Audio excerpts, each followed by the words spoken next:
ছাত্ৰ ছাত্ৰীসকল, আজি আমি অনুশীলনী 10.2 9 নম্বৰৰ পৰা আৰম্ভ কৰিম। 9 নম্বৰৰ প্ৰশ্নটো প্ৰথমতে মন কৰিবা। মই এই প্ৰশ্নটো আকৌ এবাৰ চিত্ৰৰ লগতে আৰু এবাৰ দিছোঁ, তথাপি ইয়াত এবাৰ পঢ়ি ল'ম। আমি চিত্ৰৰ সহায়তহে বুজিম। প্ৰথম প্ৰশ্নটো পঢ়া, কাৰণ এই চিত্ৰটো আগৰ পেজত আছে। চিত্ৰ 10.13ত কেন্দ্ৰযুক্ত বৃত্তৰ XY আৰু X' দুডাল সমান্তৰাল স্পৰ্শক আৰু স্পৰ্শবিন্দু Cত আন এডাল স্পৰ্শক ABয়ে XYক A বিন্দুত আৰু X',Y'ক B বিন্দুত কাটে। প্ৰমাণ কৰা যে কোণ AOB 90 ডিগ্ৰী। চিত্ৰটো নহ'লে আমি ভালকৈ একো বুজি নাপাম, কিন্তু এটাৰ কথা তোমালোকে আইডিয়া কৰিব লাগিব যে দুডাল সমান্তৰাল স্পৰ্শক থাকিব ইয়াত, XY আৰু X', দুডাল সমান্তৰাল স্পৰ্শক থাকিব আৰু 3 নম্বৰ এডাল স্পৰ্শক থাকিব, যিডালে আকৌ এই সমান্তৰাল স্পৰ্শককেইডালক দুটা বিন্দুত কাটিব। গতিকে আমি এটা চিত্ৰটোলৈ যাওঁ। প্ৰশ্নটোৰ সৈতে চিত্ৰটো মই বনাই লৈছোঁ, এডিট কৰি লৈছোঁ। এতিয়া চাবা, চিত্ৰ 10.13 মানে ইয়াৰ তলত চিত্ৰটো ৰাখি ল'লোঁ। লৈ কেন্দ্ৰযুক্ত বৃত্তটো ঠিকে আছে। XY আৰু X', দুডাল সমান্তৰাল স্পৰ্শক, দুডাল স্পৰ্শক এই দুডাল সমান্তৰাল, যি দুডাল। আন এডাল স্পৰ্শক এই C বিন্দুত আন এডাল স্পৰ্শক, তাৰমানে A বিডাল আন এডাল স্পৰ্শক। সেই স্পৰ্শকডালে XYক A বিন্দুত কাটিছে আৰু X', B বিন্দুত কাটিছে। ঠিক আছে। এতিয়া প্ৰমাণ কৰিবলৈ কৈছে AOB is equal two 90 degree. এই কোণটোৰ মাপ 90 ডিগ্ৰী বুলি প্ৰমাণ কৰিব লাগে, হয়নে? AOB 90 ডিগ্ৰী বুলি প্ৰমাণ কৰিব লাগে নাই? এতিয়া কোণ AOB 90 ডিগ্ৰী বুলি প্ৰমাণ কৰিবলৈ যাওঁতে তোমালোকে ভালকৈ মন কৰিবা, AOB কোনটো ত্ৰিভুজত আছে, কাৰণ ত্ৰিভুজৰ সমষ্টি ধৰ্মৰ পৰাই আমি অংকটো কৰিব লাগিব। এতিয়া AOB কোণটো ত্ৰিভুজ AOBতে আছে, ত্ৰিভুজ AOB কোণটো আছে। এতিয়া সেই AOB ত্ৰিভুজৰ বাকী দুটা কোণ কি? এটা হ'ল এইটো OAB আৰু এটা হ'ল OBA, হয়নে? এটা তলত B বিন্দুত আছে কোণ, এটা A বিন্দুত আছে। এতিয়া সেই কোণ দুটাৰ মাপকেইটা আমি পালে আমি মানে যিটো AOB উলিয়াব দিছে সেইটো মান উলিয়াব পাৰিম। তে এই কোণ দুটাৰ মান কেনেকৈ ওলাব? সেই কোণ দুটাৰ মানটো উলিয়াবৰ কাৰণে প্ৰথম চিত্ৰটো অলপ ডাঙৰকৈ আমি লওঁ, ওচৰলৈ লওঁ, অকল চিত্ৰটোত কনচেনট্ৰেট কৰিম। এতিয়া চাবা, ভালকৈ মন কৰিবা দেই। আমি এতিয়া আমাৰ এই কোণটোৰ মাপ উলিয়াবৰ কাৰণে 90 ডিগ্ৰী বুলি প্ৰমাণ কৰিবৰ কাৰণে আমাক A বিন্দুত থকা তলৰ কোণটো আৰু B বিন্দুত থকা ওপৰৰ কোণটো আমাক লাগিব। সেই কোণ দুটা উলিয়াবৰ কাৰণে প্ৰথমতে চোৱা, যদি আমি OC জইন কৰোঁ, OC জইন কৰিলে OCAP এই চতুৰ্ভুজটোৰ পৰা আমি আগতে এটা উপপাদ্যত প্ৰমাণ কৰি আহিছিলোঁ যে এই ত্ৰিভুজ দুটা সৰ্বসম হয়। তাৰমানে A বিন্দুত থকা দুটা কোণ এটা আনটোৰ লগত সমান হ'ব। এইফালৰ ওপৰৰ কোণটো আৰু তলৰ কোণটো দুইটা সমান হ'ব। একেদৰে এই OCডাল জইন কৰি পেলাই OCBQ এই চতুৰ্ভুজটোৰ পৰা আমি কি ক'ব পাৰোঁ?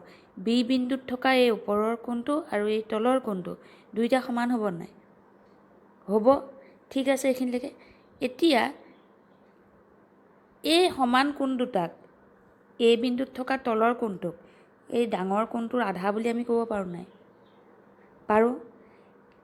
একেধৰণে B বিন্দুত থকা ওপৰৰ কোণটো এই ডাঙৰ কোণটোৰ আধা বুলি তেতিয়াহ'লে ক'ব পাৰোঁ নাই? কাৰণ যিহেতু এই দুটা কোণ সমান, তেতিয়াহ'লে ডাঙৰ B কোণটো সমানে দুভাগ হৈ আছে, ইয়াতে এই ওপৰত এই কোণটো সমানে দুভাগ হৈ আছে। তাৰমানে A বিন্দুত থকা তলৰ কোণটো ডাঙৰ কোণটোৰ আধা, ডাঙৰ A কোণটোৰ, আৰু B বিন্দুত থকা ওপৰৰ কোণটো এই ডাঙৰ B কোণটোতকৈ কোণটোৰ আধা। সেইখিনিলৈকে ঠিকে আছে। এতিয়া আৰু এটা কথা মন কৰা যে XY আৰু X', সমান্তৰাল ৰেখা আছিল।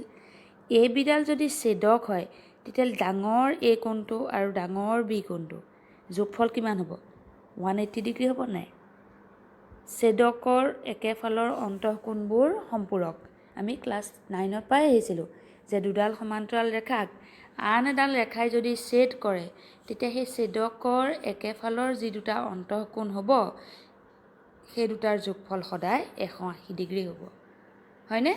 তেতিয়াহ'লে এই দুটা কোণৰ ডাঙৰ কোণ দুটা এ বিন্দুত থকা ডাঙৰ কোণটো বি বিন্দুত থকা ডাঙৰ কোণটোৰ যোগফল 180 ডিগ্ৰী হয়নে? গোটেই লাইনটোক যদি 2ৰে হৰণ কৰি দিয়া মানে হাফ লৈ লোৱা, এই ডাঙৰ কোণটোৰ আধা এই বি বিন্দুত থকা ডাঙৰ কোণটোৰ আধা আৰু 180ৰ আধা কিমান হ'ব? 90 হ'ব। এই ডাঙৰ কোণটোৰ আধা বুলি ক'লে কিমান কি হ'ব? এই কোণটো নহ'ব জানো? এই বিন্দুত থকা তলৰ কোণটো। আকৌ বি কোণটোৰ আধা বুলি ক'লে বি বিন্দুত থকা ওপৰৰ কোণটো। সেই দুটাৰ যোগফল তেতিয়াহ'লে 90 ডিগ্ৰী হ'ব। আৰু সেই দুটাৰ যদি যোগফল 90 ডিগ্ৰী হয় তেতিয়াহ'লে এ অ' বি কোণটো 90 ডিগ্ৰী হ'ব, কাৰণ গোটেই ত্ৰিভুজটোৰ আকৌ তিনিটা কোণৰ মাপৰ সমষ্টি 180 ডিগ্ৰী। এ বিন্দুত থকা তলৰ কোণটো আৰু বি বিন্দুত থকা ওপৰৰ কোণটো, এই দুটা কোণৰ যোগফল যদি 90 ডিগ্ৰী হয়, তে 3 নম্বৰ কোণটো 90 ডিগ্ৰী হ'ব লাগিব, তেতিয়াহে যোগফল 180 হ'ব, হয়নে নহয়? গতিকে সেইখিনিকে আমি সমীকৰণৰ সহায়ত কেনেকৈ অংকটো প্ৰমাণ কৰিম। এতিয়া আমি প্ৰমাণলৈ যাম। তোমালোকে এতিয়া প্ৰমাণটো চোৱা। বিশেষ সূত্ৰ একেই। অকেন্দ্ৰীয় বৃত্তৰ দুডাল সমান্তৰাল স্পৰ্শক XY আৰু X'Y' চি বিন্দুত থকা আন এডাল স্পৰ্শক এ বিয়ে ক্ৰমে এ আৰু বি বিন্দুত কাটে। তাৰমানে এ বি স্পৰ্শকডালে XYক এ বিন্দুত কাটিব আৰু X'Y'ক বি বিন্দুত কাটিব। প্ৰমাণ কৰিব লাগে যে এ অ' বি ইকুৱেল টু 90 ডিগ্ৰী। ঠিক আছে, তাৰপিছত চিত্ৰটো ইয়াত মই এটাচ কৰি দিছোঁ, তোমালোকে আঁকি ল'বা। নেক্সট আহিব প্ৰমাণটো। প্ৰমাণটো চাবা কেনেকৈ আমি ষ্টেপ বাই ষ্টেপ কৰিছোঁ। প্ৰথম কামটো কৰি ল'লোঁ, এই যে আধা আধা হ'ব, এই কোণটো যে ডাঙৰ কোণটোৰ আধা হ'ব, বি বিন্দুত থকা ওপৰৰ কোণটো ডাঙৰ বি কোণটোৰ আধা হ'ব, সেই কথাকেইটা প্ৰথম লিখি ল'ম। যে অ' চি সংযোগ কৰি আমি প্ৰমাণ কৰিব পাৰোঁ যে পি এ অ' আৰু O' A C, P A O' O' A C, চাবা পি এ অ' আৰু অ' এ চি এই কোণ দুটা সমান বুলি আমি প্ৰমাণ কৰিব পাৰোঁ। আৰু এই কোণ দুটা সমান মানে সিহঁতি কিহৰ আধা? পি এ চি কোণৰ আধা, এই ডাঙৰ কোণটোৰ আধা। গতিকে পি এ চি কোণৰ আধা বুলি আমি লিখিছোঁ। তেনেকৈ একেদৰে তলত আকৌ লিখিব লাগিব। ছেকেণ্ড পইণ্টটোত চাবা কিউ বি অ'। একেধৰণে আমি সেই অ' চি সংযোগ কৰিলে কি প্ৰমাণ কৰিব পাৰোঁ? কিউ বি অ' আৰু এই কোণটো বি বিন্দুত থকা তলৰ কোণটো আৰু অ' বি চি, তাৰমানে বি বিন্দুত থকা ওপৰৰ কোণটো, সেই কোণ দুটাও এটা আনটোৰ লগত সমান। আৰু সিহঁতি কিহৰ আধা? কিউ বি চি কোণৰ আধা, হয়নে? কিউ বি চি কোণৰ আধা। গতিকে সেইখিনি আমি প্ৰথম মিলাই ল'লোঁ। সেইটো 1 নম্বৰ আৰু 2 নম্বৰ দি ৰাখি থ'লোঁ। এতিয়া পিছৰ পাৰ্টটোত চাবা কি কৰিম, চিত্ৰটোৰ লগত লাগিব। এতিয়া পিছৰ পাৰ্টটো চাবা। আকৌ প্ৰশ্নমতে কি কৈছে? পি এ চি আৰু Q B C, P A C আৰু কিউ বি চি এই কোণ দুটা যোগফল 180 ডিগ্ৰী হ'ব, মানে ইহঁতি সম্পূৰক হ'ব। কিয়? কাৰণ প্ৰশ্নত কৈছে XY আৰু X'Y' সমান্তৰাল আৰু এ বিয়ে সিহঁতক ছেদ কৰিছে, এ বি ছেদক। গতিকে সেইটো যদি হয়, সমান্তৰাল ৰেখাৰ ধৰ্মমতে আমি কি বুলি ক'ব পাৰোঁ? যে ছেদকৰ একেফালৰ যি দুটা অন্তঃকোণ, সেই অন্তঃকোণ দুটা সম্পূৰক হ'ব। গতিকে সেই অন্তঃকোণ দুটা যেতিয়া সম্পূৰক লিখিলোঁ, এতিয়া আমি নেক্সট কি লিখিম? দুয়োপক্ষক দুভাগৰ একেৰে পূৰণ কৰি দিলোঁ। দুয়োপক্ষক দুভাগৰ একেৰে পূৰণ কৰিলোঁ। ওপৰৰ লাইনটোৰ প্ৰতিটো পদক আমি দুভাগৰ একেৰে পূৰণ কৰিছোঁ। চাবা, দুভাগৰ 1 ইনটু পি এ চি, দুভাগৰ 1 ইনটু কিউ বি চি, দুভাগৰ 1 ইনটু 180। এতিয়া দুভাগৰ 1 ইনটু পি এ চি মানে কি? একৰ পৰা পালোঁ। দুভাগৰ 1 ইনটু পি এ চি মানে হ'ব অ' এ চি। পি এ অ'ও হয়, কিন্তু আমাৰ পি এ অ'টো নালাগে, আমাক অ' এ চিটোহে লাগিব।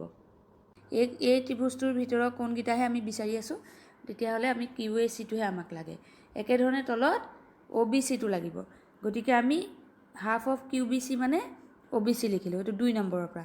Is equal to half into 180 degree মানে 90 ডিগ্ৰী। ঠিক আছে, নেক্সট লাইনটোত কি লিখিলোঁ?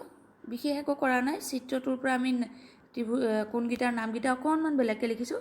অ' এ চিটোক অ' এ বি বুলি লিখিব পাৰি। তাৰপিছত অ' বি চিটোক অ' বি এ বুলি লিখিব পাৰি। গতিকে আমি চিত্ৰটোৰ পৰা নামকেইটা অকণমান সজাই লিখিছোঁ। 90 ডিগ্ৰী দিলোঁ, এইটো 3 নম্বৰ ৰাখি থ'লোঁ। এতিয়া আমি কি কৰিম? ত্ৰিভুজ অ' এ বিলৈ আহিম। ত্ৰিভুজ অ' এ বিত কি পাম এতিয়া? ত্ৰিভুজ অ' এ বিত আমি কোণৰ সমষ্টি ধৰ্মমতে ত্ৰিভুজৰ তিনিটা কোণৰ মাপৰ সমষ্টি কিমান?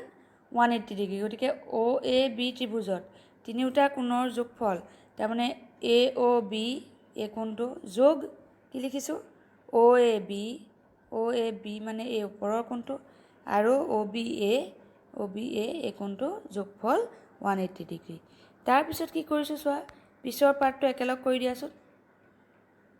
OAB আৰু OBA এই দুটা একেলগ কৰি দিলে কি হ'ব, 3ৰ পৰা এইটোৰ ঠাইত 90 ডিগ্ৰী লিখিব পাৰিম নাই? প্ৰথমটো একে ৰাখিলোঁ, AOB ৰাখিলোঁ, আৰু পিছৰ পাৰ্ট দুটা লগ লগাই 3ৰ পৰা আমি কি লিখিলোঁ 90 লিখিলোঁ, ইফালে 180। নেক্সট লাইনটোত কি হ'ব, AOB থাকিলে 90টো সোঁফালে লৈ যোৱা, 180 - 90 হ'ল, 180ৰ পৰা 90 গ'লে 90 থাকিব। গতিকে আমাৰ প্ৰমাণটো হৈ গ'ল। তো এইমতে আমি প্ৰমাণটো কৰিব পাৰিম। ঠিক আছে ছাত্ৰ ছাত্ৰীসকল, এইবাৰ আমি আহিছোঁ আমাৰ 10.2 অনুশীলনীৰ 10 নম্বৰ অংকটোলৈ। প্ৰমাণ কৰা যে বৃত্তৰ এটা বহিঃবিন্দুৰ পৰা টনা স্পৰ্শক দুডালৰ মাজৰ কোণটো স্পৰ্শবিন্দুৰ দুটা সংযোগী ৰেখাখণ্ডৰ দ্বাৰা কেন্দ্ৰত সন্মুখকৈ উৎপন্ন কৰা কোণটোৰ সম্পূৰক। চিত্ৰটো যিহেতু নাই, প্ৰথমতে আমি ষ্টেপ বাই ষ্টেপ কথাটো ক্লিয়াৰ হৈ ল'ব লাগিব গোটেই কনচেপ্টটো, যে বৃত্তৰ এটা বহিঃবিন্দুৰ পৰা টনা স্পৰ্শক দুডাল বুলি কওঁতে আমি আগতেও এনেকৈ আঁকিছিলোঁ, বৃত্ত এটা আঁকি বা বহিঃবিন্দুৰ পৰা দুডাল স্পৰ্শক আঁকিলোঁ। সেই স্পৰ্শক দুডালৰ মাজৰ কোণটো, মানে এই স্পৰ্শক দুডালে যিটো কোণ উৎপন্ন কৰিব, সেই কোণটো স্পৰ্শবিন্দু দুটা সংযোগী ৰেখাখণ্ডৰ দ্বাৰা, স্পৰ্শবিন্দু দুটা এই দুটা, গতিকে এই স্পৰ্শবিন্দু দুডালে কেন্দ্ৰৰ লগত সংযোগ কৰিলে, স্পৰ্শবিন্দু দুটা কেন্দ্ৰৰ লগত কেন্দ্ৰত সন্মুখকৈ উৎপন্ন কৰা কোণ। তাৰমানে স্পৰ্শবিন্দু দুটা সংযোগী ৰেখাখণ্ডৰ দ্বাৰা কেন্দ্ৰত সন্মুখকৈ উৎপন্ন কৰা কোণ। তাৰমানে স্পৰ্শবিন্দু সংযোগ কৰিলোঁ, কেন্দ্ৰৰ সহায়ত স্পৰ্শবিন্দু দুটা সংযোগ কৰিলে কেন্দ্ৰত যিটো কোণ উৎপন্ন হ'ব, সেই কোণটোৰ লগত এই কোণটো সম্পূৰক বুলি প্ৰমাণ কৰিব লাগে। তাৰমানে দুইটাৰ যোগফল 180 বুলি প্ৰমাণ কৰিব লাগে। এনেকুৱা এটা অংক আমি অনুশীলনীৰ আৰম্ভণিতে কৰিছিলোঁ, যিটোৰ আমি চিত্ৰটো এনেকুৱাই আছিলে, কিন্তু মান নিৰ্ণয় কৰিছিলোঁ। গতিকে এইবাৰ আমি মান নিৰ্ণয় নকৰোঁ, এইবাৰ প্ৰমাণ কৰিব লাগিব। গতিকে ইয়াতে আমি চতুৰ্ভুজৰ এটা ধৰ্ম আমি ইয়াত ব্যৱহাৰ কৰি এই অংকটো কৰিম। গতিকে আমি প্ৰথম চিত্ৰটোলৈ যাওঁ, তেতিয়াহ'লে তোমালোকৰ কনচেপ্টটো বেছি ভালকৈ ক্লিয়াৰ হ'ব। চিত্ৰটো হ'ব এইটো, প্ৰশ্নটো আৰু চিত্ৰটো মই একেলগে ইয়াত মিলাই থৈছোঁ, তোমালোকে চাবা 10 নম্বৰ প্ৰশ্নটো। ঠিক আছে, প্ৰমাণ কৰা যে বৃত্তৰ বহিঃবিন্দু বুলি কওঁতে আমি বাহিৰত এটা বিন্দু ল'লোঁ, কি P বিন্দু। এই P বিন্দুটো হ'ল বহিস্থ বিন্দু। এই বিন্দুৰ পৰা দুডাল স্পৰ্শক মানে PA আৰু PB আঁকিলোঁ। এই স্পৰ্শক দুডালৰ মাজৰ কোণটো বুলি কওঁতে APB কোণ, APB কোণৰ কথা কৈছে। কোণটো স্পৰ্শবিন্দু দুটা সংযোগী ৰেখাখণ্ডৰ দ্বাৰা, স্পৰ্শবিন্দু দুটা সংযোগী ৰেখাখণ্ড মানে এই স্পৰ্শবিন্দু আৰু এইটো স্পৰ্শবিন্দু, সিহঁতি কেন্দ্ৰৰ লগত সংযোগ কৰিলে সন্মুখত যিমান ডিগ্ৰী কোণ উৎপন্ন কৰিব, কেন্দ্ৰৰ লগত সন্মুখকৈ যিটো কোণ উৎপন্ন কৰিব, সেই কোণটো আৰু এই কোণটো, এই দুইটা কোণ সম্পূৰক বুলি প্ৰমাণ কৰিব লাগে। মানে দুইটাৰ যোগফল 180 বুলি প্ৰমাণ কৰিব লাগে। এই প্ৰমাণটো তেনেই সহজ, আচলতে তোমালোকক মই ইয়াতে বুজাই দিওঁ। কাৰণ তোমালোকে চোৱা, স্পৰ্শক আৰু ব্যাসাৰ্ধৰ উপপাদ্যৰ পৰা আমি এই OAডাল AP লম্ব, গতিকে এইটো 90 ডিগ্ৰী পাইছোঁ আগতেই, হয়নে নহয়? একেধৰণে OBডাল BP ওপৰত লম্ব, গতিকে এইটোও 90 ডিগ্ৰী। তো এই দুটা যদি 90 ডিগ্ৰী হয়, OAPB চতুৰ্ভুজৰ দুটা মুখামুখি কোণ 90 ডিগ্ৰী, তাৰমানে এই দুটাৰ যোগফল কিমান হ'ল? 180 হ'লেই। এতিয়া বাকী দুটাৰ যোগফলটো 180 হ'বই, কাৰণ টোটেল 360 নহয় জানো? এটা চতুৰ্ভুজৰ চাৰিটা কোণৰ মাপৰ সমষ্টি কিমান? 360 ডিগ্ৰী। তাৰে দুটা দেখোন 90 + 90 180 হ'লেই, গতিকে বাকী দুটা 180 হ'ব। গতিকে সেই কথাটোকে আমি চিজিলকৈ লিখি দেখালেই হৈ যাব, প্ৰমাণটো বেছি টান নহয়। গতিকে আমি এতিয়া প্ৰমাণটোলৈ যাওঁ। প্ৰথমতে আমি কি কৰিছোঁ, প্ৰমাণটোত চাবা, বিশেষ সূত্ৰটো লিখিছোঁৱেই, এইটো নিয়ম।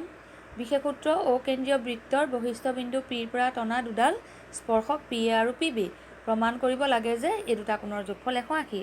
এই দুটা কোণ মানে APB এই কোণটো, আৰু AOB, তাৰমানে AOB এই কোণটো, এই কোণ দুটাৰ যোগফল 180 বুলি প্ৰমাণ কৰি দিব পাৰিলে আমাৰ প্ৰমাণটো হৈ যাব। গতিকে এতিয়া আমি প্ৰথমতে কি কৰিম, প্ৰমাণটোৰ প্ৰথম পাৰ্টটোত আমি ইয়াত মই দুটা ভাগকৈ দেখুৱাইছোঁ, তেওঁলোকৰ বুজিবলৈ যাতে সুবিধা হয়। প্ৰথমতে স্পৰ্শকৰ উপপাদ্য মতে আমি এই দুটা কোণ যে 90 ডিগ্ৰী, সেইটো লিখি লৈছোঁ। স্পৰ্শকৰ উপপাদ্য মতে OA লম্ব AP, গতিকে অ এ পি 90 ডিগ্ৰী হ'ব। আকৌ অ বি লম্ব বি পি একে উপপাদ্য, গতিকে অ বি পিও 90 ডিগ্ৰী হ'ব। এই দুটা প্ৰথম লিখি ল'লোঁ। তাৰপিছত আমি প্ৰমাণটোলৈ যাম। প্ৰমাণটো এইটো। প্ৰমাণটোত চাবা এইখিনিলৈকেতো হৈ গ'ল, এইখিনিলৈকে বুজোৱা হ'ল। এতিয়া প্ৰমাণটোলৈ আহা। প্ৰমাণটোত চাবা চতুৰ্ভুজ অ এ পি বিৰ পৰা, এই গোটেই অ এ পি বি চতুৰ্ভুজৰ পৰা আমি কি পাম? কোণৰ সমষ্টি ধৰ্ম মতে চাৰিওটা কোণৰ মাপৰ সমষ্টি 360 ডিগ্ৰী। চাৰিওটা কোণ চিৰিয়েলি লিখিব লাগিব দেই। অ'ৰ পৰা ষ্টাৰ্ট কৰিছোঁ, যিহেতু আমি চতুৰ্ভুজটো অ'ৰ পৰা ষ্টাৰ্ট কৰিছোঁ, গতিকে অ'ৰ পৰাই মই কোণটো আৰম্ভ কৰিছোঁ। অ এ পি প্ৰথম একটো ল'লোঁ, এইটো 1 নম্বৰ কোণ ল'লোঁ। তাৰপিছত পিটো 2 নম্বৰ কোণ লৈছোঁ, এ পি বি, হয়নে? মিলাই যাবা। 3 নম্বৰ কোণ বিটো পি বি অ', তাৰপিছত অ'টো 4 নম্বৰ কোণ বি অ' এ, হয়নে? গতিকে গোটেইকেইটা কোণৰ মাপৰ সমষ্টি 360 ডিগ্ৰী হ'ল। নেক্সট কি লিখিছোঁ? নেক্সট পইণ্টটো চাবা, অ' এ পি আৰু এই পি বি অ'টো ইয়াত একেলগে লিখিলোঁ। অ' এ পি পি বি অ' একেলগে লিখিলোঁ, আৰু বাকী দুটা একেলগে পিছলৈ লিখিলোঁ। ঠিক আছে, যি দুটাৰ মান আমি প্ৰমাণ কৰিব লাগে সেই দুটা পিছত লিখিছোঁ, আৰু যি দুটাৰ মান আমি পাইছোঁ ইতিমধ্যে উপপাদ্যৰ পৰা, সেই দুটা আগত লিখিছোঁ। গতিকে সেই দুটাৰ মান এতিয়া আমি বহাই দিলোঁ। অ' এ পি 90 ডিগ্ৰী আমি উপপাদ্য মতে পাই আহিছোঁ, আৰু পি বি অ' মানে অ' বি পি একেটাই। তোমালোকে চিত্ৰৰ লগত মিলাই চাবা, পি বি অ' আৰু অ' বি পি একেটা কোণেই। গতিকে পি বি অ' মানে 90 ডিগ্ৰী লিখি দিলোঁ। বাকী পিছৰ পাৰ্টটো ব্ৰেকেট দি একে ৰাখি থ'লোঁ। প্ৰমাণটো মই আকৌ অকণমান ভালকৈ এইটো পেজত তোমালোকক আণ্ডাৰলাইন কৰি দেখাব দিগদাৰী, গতিকে ইয়াত ভালকৈ দেখাই দিওঁ। একেখিনি কথাই এইটো লাইন বুজালোঁ, এইটো লাইন 360 ডিগ্ৰী। এই লাইনটোত খালি আমি অকণমান অগা পিছা কৰিছোঁ কোণবিলাক। জনা কোণকেইটা আগত লিখিছোঁ, নজনাকেইটা পিছত লিখিছোঁ। যিকেইটা কোণৰ মাপ জানো সেইকেইটা লিখি দিলোঁ, বাকী দুটা একে ৰাখিলোঁ। তাৰপিছত এই 90 + 90 কিমান হ'ব? 180 ডিগ্ৰীটো সিফালে গুচি গ'লে 360 লগত মাইনাছ হ'বগৈ 180, আৰু বাকী থকাটো ইয়াত লিখি দিলোঁ, এ পি বি বি অ' এ। তাৰপিছত লাষ্ট লাইনত আমি কি লিখিছোঁ? এটাই মাত্ৰ চেঞ্জ কৰিছোঁ, এইফালে বিয়োগ হৈ পেলাই 360ৰ পৰা 180 বিয়োগ হ'লত 180 থাকিল, সেইটো ঠিক আছে সোঁফালে। বাওঁফালে এটাই চেঞ্জ কৰিছোঁ, বি অ' এটো এ অ' বি লিখিছোঁ। একেই কথা, বি অ' এ অ' বি একেটাই। কিয় লিখিছোঁ? যিহেতু প্ৰমাণ কৰিব লাগে যে লাইনটোত তাৰমানে এ অ' বি লিখিছিলোঁতো পিছৰটো, সেইকাৰণে এইটো এ অ' বি লিখাৰ কাৰণে আমি কি কৰিলোঁ?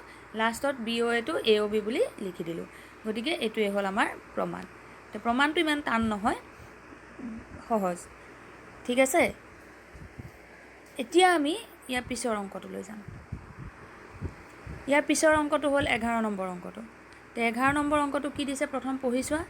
প্ৰমাণ কৰা যে এটা বৃত্তক স্পৰ্শ কৰি থকা সামান্তৰিকটো এটা ৰম্বাস। তাৰমানে আমি এটা বৃত্তৰ চাৰিওফালে সামান্তৰিক আঁকিব লাগিব, সামান্তৰিকটোক ৰম্বাস বুলি প্ৰমাণ কৰিব লাগিব। এতিয়া আমাৰ প্ৰথমতে এটা বৃত্ত লাগিব আৰু এটা সামান্তৰিক লাগিব। এইটো হ'ল চিত্ৰ, চাই লোৱা ভালকৈ চিত্ৰটো। আমি প্ৰথম বৃত্তটো আঁকিছোঁ, তাৰপিছত চাৰিওফালে সামান্তৰিকটো আঁকিছোঁ। সামান্তৰিকটো আৰু ৰম্বাসটোৰ মাজত পাৰ্থক্য কি বাৰু?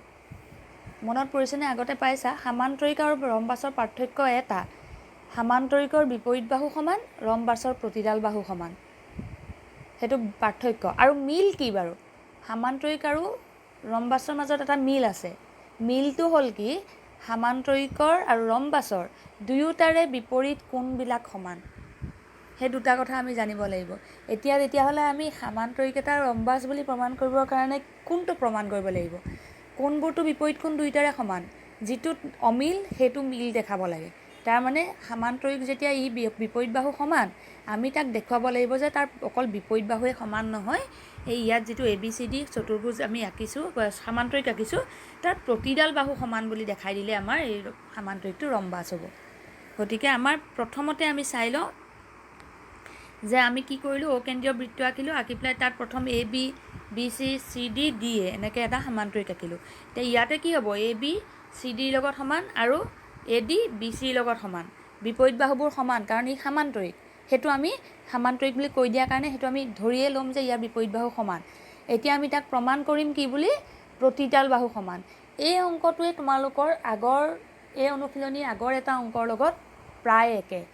তোমালোকক মই কৈছিলোঁ যে এনেকুৱা এটা অংক আৰু আছে বুলি, সেই অংকটোৰ লগত এই অংকটো প্ৰায় একে। 8 নম্বৰ অংকটো তোমালোকে চাবা, 8 নম্বৰ অংকৰ লগত এই অংকটো মানে প্ৰায় 90% একে। এতিয়া আমি কেনেকৈ প্ৰমাণ কৰিম আগৰ নিচিনাকৈ যিটো 8 নম্বৰ প্ৰশ্নটোত কৰিছিলোঁ চাবা এ বিন্দুৰ পৰা ষ্টাৰ্ট কৰিম এ বিন্দুটো বৈশিষ্ট্য বিন্দু গতিকে এ পি আৰু এ এছ সমান হ'ব একেদৰে বি বিন্দুটো বৈশিষ্ট্য বিন্দু বি পি আৰু বি কিউ সমান হ'ব এতিয়া এই লাইনবোৰ লিখোঁতে চাবা এ পি সমান এ এছ লিখোঁতে এ পিটো যদি আগত লিখোঁ বাওঁফালে এই বি পিটো বাওঁফালে লিখিব লাগিব তেতিয়া যোগ কৰি দিলে এ বি পাম এতিয়া আমি যাম প্ৰমাণটোলৈ চাবা যাওঁতে বিশেষ সূত্ৰৰ পৰাই ষ্টাৰ্ট কৰোঁ বিশেষ সূত্ৰ এ বি চি ডি হ'ল অকেন্দ্ৰীয় বৃত্তক ক্ৰমে পি কিউ আৰ আৰু এছ বিন্দুত স্পৰ্শ কৰি থকা এটা সামান্তৰিক প্ৰমাণ কৰিব লাগে যে এ বি চি ডি এটা ৰম্বাছ অৰ্থাৎ A B B C C D D A গোটেই বাহুকেইডাল ইডালৰ লগত সিডাল সমান বুলি প্ৰমাণ কৰিব পাৰিলে আমাৰ প্ৰমাণটো হৈ যাব তে এইটো চিত্ৰ আঁকিলোঁ ঠিক আছে আঁকিলোঁ মানে মই ইয়াত ফটোখন লগালোঁ তোমালোকে আঁকিবা এতিয়া আমি প্ৰমাণটোলৈ যাম প্ৰমাণটোলৈ যাওঁতে আমি বিশেষ সূত্ৰটো যিহেতু আমাক নালাগে আমি এইটো ওপৰলৈ পঠাই ল'লোঁ এতিয়া আমি প্ৰমাণটো চাওঁ স্পৰ্শকৰ উপপাদ্য মতে এ বিন্দুৰ পৰা ষ্টাৰ্ট কৰিছোঁ দেখিছেনে একদম একে 8 নম্বৰৰ লগত প্ৰথম এইখিনিলৈকে 8 নম্বৰৰ লগত একে হয়নে নহয় চাই যোৱা এ বিন্দুৰ পৰা এ পি আৰু এ এছ সমান এইফালে যিহেতু এ পি লিখিছোঁ বাওঁফালে যিহেতু এ পি লিখিছোঁ ছেকেণ্ড লাইনটো বাওঁফালে বি পি লিখিম তেতিয়া এ পিৰ লগত বি পি যোগ হৈ এ বি পাম হ'ল থাৰ্ড লাইনটো কি লিখিছোঁ চোৱা থাৰ্ড লাইনটোৰ কাৰণে আমাক কি লাগিব এ বিৰ লগত চি ডি লাগিব গতিকে চি আৰটো আগত লিখিছোঁ চোৱা চি আৰ ডি আৰ লাগিব গতিকে চি আৰৰ লগত চি কিউ ডি আৰৰ লগত ডি এছ হয়নে নহয় চোৱা চি আৰৰ লগত চি কিউ ডি আৰৰ লগত ডি এছ যাতে পিছৰ দুটা যোগ কৰি দিলে চি ডি পাওঁ প্ৰথম দুটা যোগ কৰি দিলে এ বি পাব লাগিব আৰু পিছৰ দুটা যোগ কৰি দিলে চি ডি পাব লাগিব এইটো মনত ৰাখিবা প্ৰথম দুটা যোগ কৰি দিলে এ বি পাব লাগিব পিছৰ দুটা যোগ কৰি দিলে চি ডি পাব লাগিব তেতিয়াহে আমাৰ অংকটো মিলিব গতিকে সেইমতে বাকী সোঁফালৰখিনি আহিব আৰু তাৰপিছত 1 2 3 4 যোগ কৰি দিলোঁ 1 2 3 4 যোগ কৰি দিলে আমি কি পাম বাওঁফালৰখিনি গোটেই যোগ সোঁফালৰ সমান সোঁফালৰখিনি গোটেইখিনি যোগ তাৰপিছত এতিয়া মিলোৱা প্ৰথম দুটা মিলিলে প্ৰথম এ পি বি পি যোগ হ'লে কিমান কি হ'ব এ বি চি আৰ ডি আৰ যোগ হ'লে কি হ'ব C D is equal to আকৌ আগৰ সৈতে একে এ এছৰ লগত বি কিউ নিমিলে গতিকে এ এছৰ ওচৰলৈ ডি এছ লৈ আহিলোঁ আৰু বি কিউ চি কিউ একেলগে লিখিলোঁ নেক্সট লাইনটোত বাওঁফালটো একে থাকিল সোঁফালে এ এছ ডি এছ গোট খাই এ ডি হ'ল বি কিউ চি কিউ গোট খাই বি চি হ'ল ইয়াৰ পিছৰ ষ্টেপটো ইয়াত বেলেগ